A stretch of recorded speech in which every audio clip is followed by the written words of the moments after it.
تهیه و تنظیم در استودیو بیزرایز.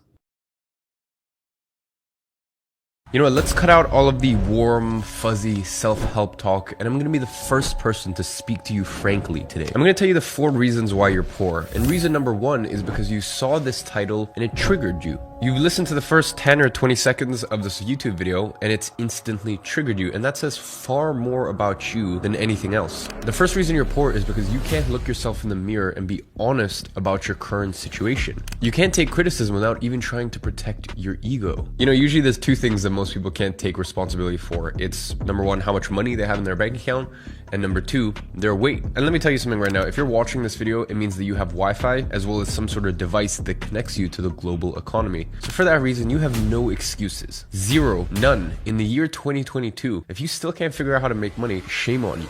Now, let me make a very, very important caveat, because there's a lot of people I know who don't make much money and they're genuinely happy. They love their situation, they love their life, and I can see it in their eyes. You know, you can tell a lot when you actually look someone in the eyes. The eyes, chico. And you can tell, are they saying this just to cope with their situation, or do they truly mean what they say? And they're like, yeah, like I make more than enough money. I feel like I'm happy with my life. And to those people, I salute you. And I don't believe it's in everyone's destiny to become a multi-millionaire. But if you're watching this video right now, it tells me everything I need to know, which is you are not happy with your financial situation. You know, as I said, I am never bothered by a fat person who looks themselves in the mirror and they're like, yeah, you know what? I get it. You know, maybe I could lose a little bit of weight. Maybe I could lower my body fat percentage, but I'm fine with where I am. You know, my issue is when I see fat people explaining 101 different reasons why, no, you don't understand, it's my metabolism, or it's this thing, or there's this special reason why I'm different compared to everyone else out there. And I know these people live a very sad existence because they have to look themselves in the mirror every single night and be okay with the fact that they lie to themselves. The most important on earth, they lie to themselves. And everyone has their flaws. I'll give you a perfect example all the time. I drink. I enjoy a drink. You know, sometimes I don't drink for a few weeks. Sometimes I drink every single day in a week, especially when I'm abroad traveling with friends. It is not good for me. No one is going to try to pretend that drinking alcohol is good for me. Well, at least when I'm drinking, I'm not there making 101 excuses why I can't stop or why actually, you know what, maybe drinking is actually kind of good for you. Like, no, I just say, hey, I'm drinking. I know it's bad for me. I accept that it's bad for me. And in this situation, I have decided that the pros outweigh the cons, but I've made this decision to drink on this particular day, and I'm okay with it. That is me being able to unemotionally assess my situation. I've had many friends go, hey, I think you shouldn't smoke cigars. They're not good for you. And I'm like, I understand there's health implications, but it's one of those things that I'm gonna keep doing. But the point is, when someone gives me that sort of criticism or constructive criticism, I can look at things objectively and I can assess the situation without getting triggered, without feeling a person's attacking me, without feeling that I'm fundamentally a bad person or I'm flawed. Just look at things critically. So the first reason you're poor is because you cannot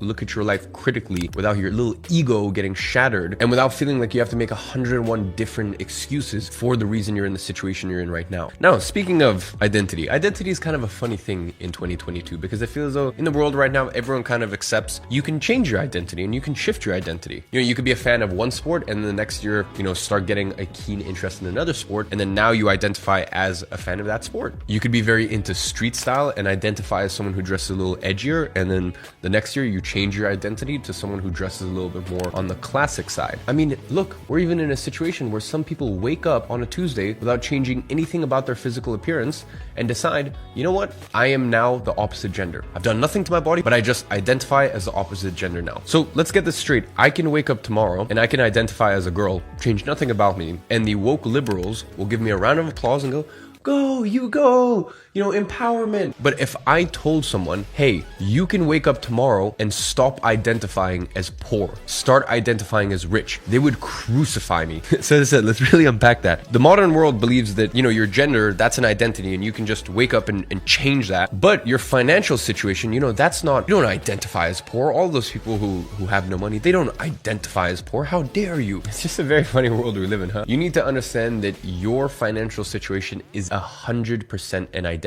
Now, bear in mind, 200 years ago, I would not have said the same thing. I mean, really, ever since 1840 or something like that, when the Bible actually got translated from Latin into English, you know, basically ever since like the last 500-ish years, information has started becoming democratized. You know, people can pick up books and they can start reading. But the point is, even let's say 100 years ago, it wasn't the way it is now. The way it is now, literally everyone watching this can log online and get the same information that someone else used to go on to make $1 million, $10 million, $100 million.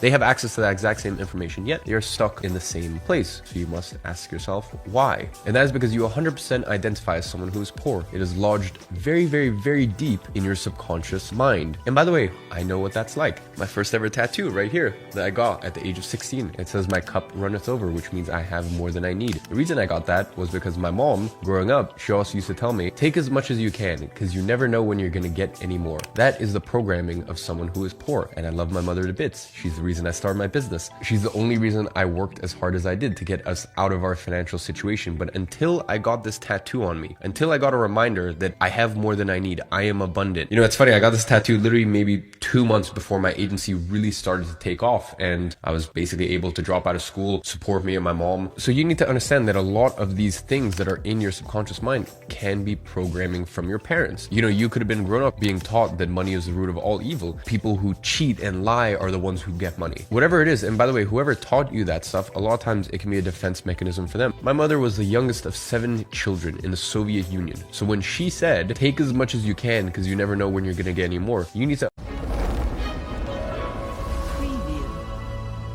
تهیه و تنظیم در استدیو بیزرایز.